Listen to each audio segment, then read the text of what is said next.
प्यारे साथियों, अस्सलाम वालेकुम। उम्मीद है कि आप सब हज़रात खैरियत से होंगे। अल्लाह आपको ऐसे ही खुश रखे।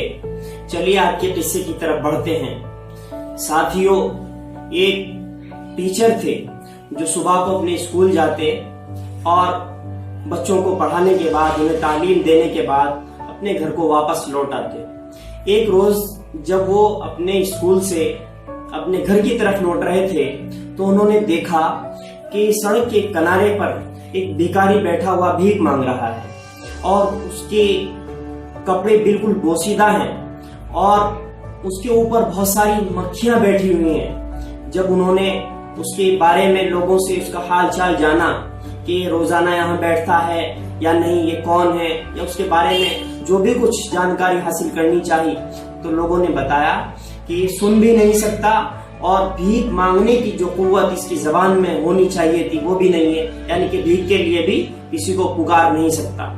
तब उन्होंने खड़े होकर अल्लाह ताला का शुक्रिया अदा किया कि अल्लाह ताला ने इसको भी पैदा किया है और मुझे भी पैदा किया है।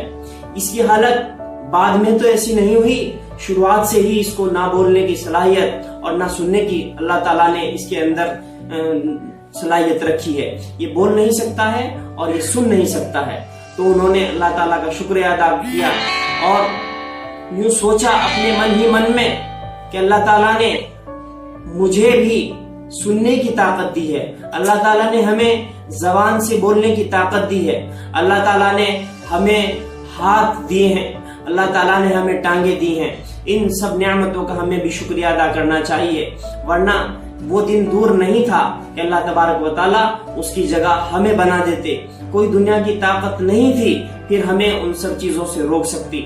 इसलिए हर हाल में अल्लाह का शुक्रिया अदा करें और इन नियामतों का जो हमें अल्लाह ताला ने दी हैं इनका शुक्रिया अदा करते रहें। अस्सलामु अलैकुम।